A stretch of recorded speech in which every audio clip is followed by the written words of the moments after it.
올 시즌 삼성 라이온즈는 투수력에서 굉장히 단단한 모습을 보여주고 있습니다.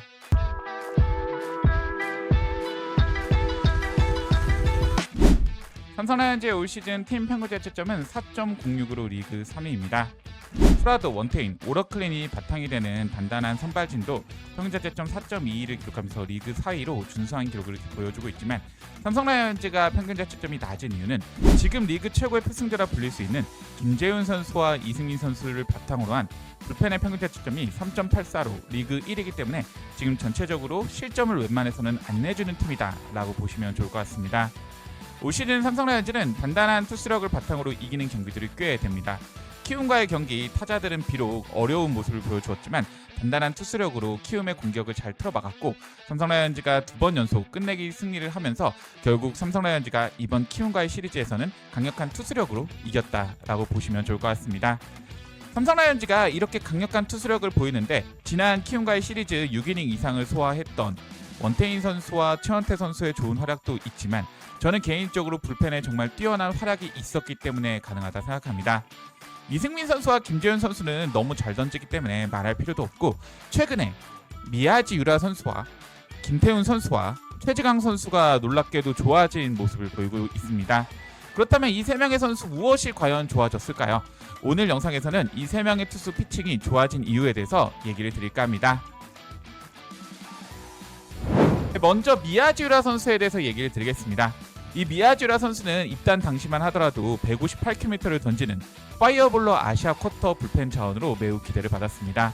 하지만 막상 미야지 유라 선수를 처음 보았을 때 패스트볼 평균 구속이 143km, 144km에 그치면서 잘못된 거 아닌가 싶었고 듣던 대로 제구는 여전히 안 좋은 모습으로 제구는 불안한데 구속까지 안 좋은 정말 삼성 라이온즈 팬들이 계속 미야지 유라 선수를 교체하라고 얘기할 정도로 최악인 모습을 꾸준하게 보여주었습니다.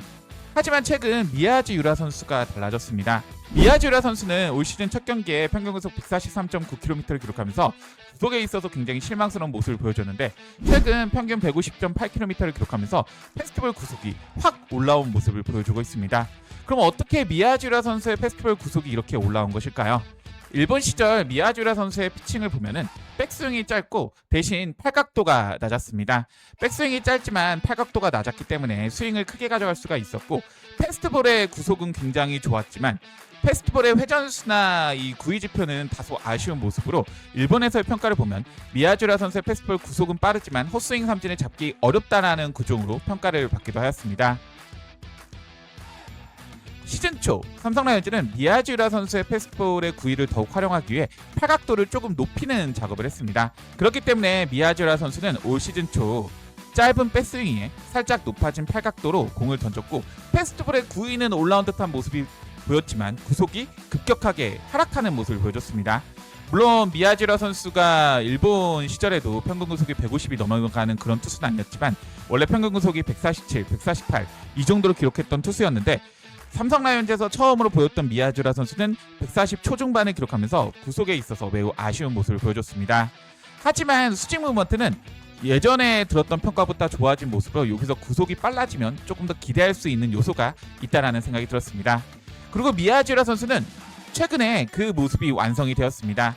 최근 미야지 유라 선수는 백스윙을 길게 가져가고 있습니다. 이전까지 미야지 유라 선수가 백스윙을 뒤로 할 때 팔의 높이가 허벅지 쪽에서 그쳤다면 훨씬 지금은 허벅지 밑으로 내려가면서 백스윙을 굉장히 길게 가져가는 모습을 볼 수 있습니다. 여기에 높아진 팔각도는 그대로 유지하지만 대신 길어진 백스윙으로 팔의 가동 범위가 길어지면서 구속이 상승하였고 더불어 패스트볼의 구위까지 좋아지면서 미야지 유라 선수가 일본 시절보다 지금 더 좋은 모습을 보인다라고 보시면 좋을 것 같습니다. 최근 미야지 유라 선수는 150km 넣는 패스트볼과 140km 초중반의 포크볼로 굉장히 삼진을 잘 잡고 있습니다. 물론 매경기 사사구를 내줄 정도로 제구는 다소 아쉬운 모습을 보여주고 있지만 확실히 구위만큼은 지금 삼성 라이온즈에서 가장 좋은 투수라고 보시면 좋을 것 같고 지금 상태에서 미야지 유라 선수가 제구마저 좋아진다면 올 시즌 후반에는 미야지 유라 선수를 필승조로 완벽하게 활용할 수 있지 않을까 조심스럽게 생각해봅니다. 두 번째는 김태훈 선수입니다. 지난 시즌 끝나고 삼성 라이온즈는 FA 3+1년 20억 원에 김태훈 선수와 계약을 맺었습니다. 물론 김태훈 선수가 무슨 이런 돈이냐라고 하시는 분 있겠지만 당시 김태훈 선수의 기록을 본다면 사실 4년 20억 원은 충분히 받을 수 있는 투수기는 했습니다. 김태훈 선수는 매 시즌 두 자릿수 홀드를 기록하면서 정말 안정적인 불펜 자원을 활약했고 지난 시즌에도 삼성 라이온즈 필승조로 좋은 모습을 보여주긴 해왔습니다. 하지만 올 시즌 김태훈 선수는 매우 아쉬운 모습을 보여줬습니다. 그 이유는 떨어진 패스트볼 구속 때문에 있습니다. 지난 시즌은 놀랍게도 김태훈 선수는 9이닝당 탈삼진 개수가 10.04개로 뛰어난 탈삼진 능력을 바탕으로 한 피칭을 하였습니다. 하지만 올 시즌 패스트볼의 구속이 떨어져서도 그런지 몰라도 탈삼진 능력이 감소했고 지난 시즌 패스트볼 평균 구속이 144km가 나왔던 반면에 올 시즌 패스트볼 구속이 140km 초반대로 떨어지면서 매우 아쉬운 모습을 보인 김태훈 선수입니다. 그렇기 때문에 김태훈 선수는 이 패스트볼 구속을 올릴 필요가 있었는데 한 번 떨어진 패스트볼 구속이 올라오기는 쉽지 않았습니다. 그렇기 때문에 김태훈 선수는 두 가지 무기를 꺼내 들었습니다. 첫 번째 무기는 투심 패스트볼입니다. 원래 김태훈 선수는 키움 히어로즈 시절만 하더라도 투심 패스트볼에 대한 구사율이 50%가 넘어가는 투심 볼러였습니다. 하지만 삼성 라이온즈 와서 포심 위주로 바꾸고 여기에 스위퍼를 장착해서 포심, 스위퍼, 포크볼 위주의 투수가 되었습니다. 지금 포심 패스트볼의 구속이 떨어진 상황에서 김태훈 선수는 투심 패스트볼을 다시 꺼내들었습니다. 6월 17일 경기가 0대 0으로 8회 투아웃 주자 만루 상황에 등판했던 김태훈 선수는 투심 패스트볼로 땅볼 유도에 성공하면서 삼성 라이온즈의 승리를 이끌면서 승리 투수가 되었습니다. 그리고 6월 18일 경기 7회 등판에서 투심 패스트볼과 포크볼 스위퍼 조합으로 3명의 타자를 모두 다 유격수 땅볼을 유도하면서 완벽한 땅볼 투수로 거듭났습니다. 물론 김태훈 선수가 지금 땅볼 투수긴 하지만 어마어마한 모습을 보여주는 것은 아니기 때문에 확신한 필승조나 위기 상황에 쓰는 카드로는 쓰기는 어렵다고 생각합니다. 하지만 지금 정도의 김태훈 선수의 모습이라면 패전 쪽 또는 5회, 6회, 7회를 셋업하는 불펜 투수로서는 굉장히 좋은 활약을 보일 수 있다고 생각이 들고 어쨌든 김태훈 선수가 다시 투심 패스볼을 꺼내는 것은 저는 대환영이라고 생각합니다. 아무리 김태훈 선수가 포심 패스트볼을 던진다고 하더라도 패스트볼의 구속이 평균 150이 나오는 건 절대 아니고 150km의 패스트볼을 던질 수도 없기 때문에 저는 결국 김태훈 선수가 좋은 피칭 퀄리티를 위해서는 투심 패스트볼을 꺼낼 필요가 있다고 생각이 들고 올 시즌 김태훈 선수는 다시 투심 패스트볼을 꺼내두면서 FA 4년 20억 원의 기대감을 갖던 삼성 라이온즈 팀에 대한 기대에 보답을 하려고 노력을 하고 있습니다.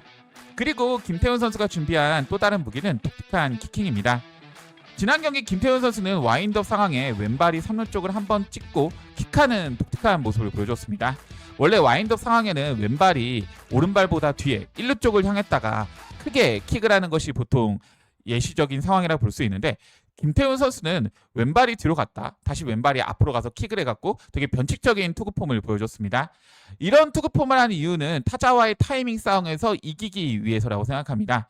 결국 이 변칙적인 키킹을 하는 이유는 김태훈 선수가 어쨌든 FA에 대한 값어치를 하려고 노력하는 모습이라고 생각하며 어쨌든 저번 경기에서는 좋은 모습을 보여줬는데 다음 경기에서도 이 독특한 변칙 키킹의 투구폼이 좋은 효과를 발휘할지는 두고 볼 필요가 있다고 생각합니다. 그 마지막으로 최지강 선수에 대해서 얘기해 보겠습니다. 사실 최지강 선수는 2022년 입대 전까지만 하더라도 패스트볼 구위를 바탕으로 한 패스트볼 슬라이더 투피치의 투수였습니다. 당시 최지강 선수의 피칭은 간단했습니다. 패스트볼의 평균 구속이 145km 이상이 나오면 그날 잘 막는 거고 145km 이하가 나오면 그날 못 막는 것이 최지강 선수의 피칭으로 정리할 수 있었습니다. 사실 최지강 선수의 패스트볼 구위는 정말 좋지만 구속에서는 조금 아쉬운 모습을 보입니다. 그건 솔직히 말해서 지금도 마찬가지입니다. 하지만 2024 시즌 최지강 선수가 가지고 나온 무기는 바로 커브입니다. 2024년 최지강 선수는 당시 정민태 코치에게 커브볼을 배웠고 이 커브볼을 적극 활용하였습니다. 결국 최지강 선수는 이때 전에는 패스트볼을 사용한 구위파 투수였다면 지금 최지강 선수는 오히려 패스트볼보다 커브와 슬라이더 이 변화구에 대한 의존도가 높은 투수입니다. 최지강 선수는 두 가지 커브를 사용합니다. 시속 100km 내외의 굉장히 느린 커브와 110km 중반의 커브 이 두 가지 커브를 활용해서 상대 타자를 굉장히 혼란스럽게 합니다. 여기에 130km 중반의 슬라이더까지 던지면서 상대 타자 입장에서는 이 떨어지는 공이 느린 커브일지 빠른 커브일지 아니면 슬라이더일지 굉장히 헷갈릴 수밖에 없습니다. 여기에 가끔 하이 패스트볼을 꺼주면서 타자를 더욱 힘들게 하는데 어쨌든 최지강 선수가 삼성 라이온즈 입장에서는 필승조로 거듭나야지 앞으로 불펜 운영에 더욱더 힘이 될 수 있다고 생각합니다. 2024 시즌 워낙 좋은 모습을 보여주었던 최지강 선수고 최근에도 좋은 모습을 조금씩 보여주고 있는데 앞으로 삼성 라이온즈를 이끌어 나갈 필승조로 거듭났으면 좋겠습니다. 그리고 마지막으로 배찬승 선수에 대해서 좀 짧게 얘기해 보겠습니다. 이 배찬승 선수가 최근 투심 패스트볼을 던집니다.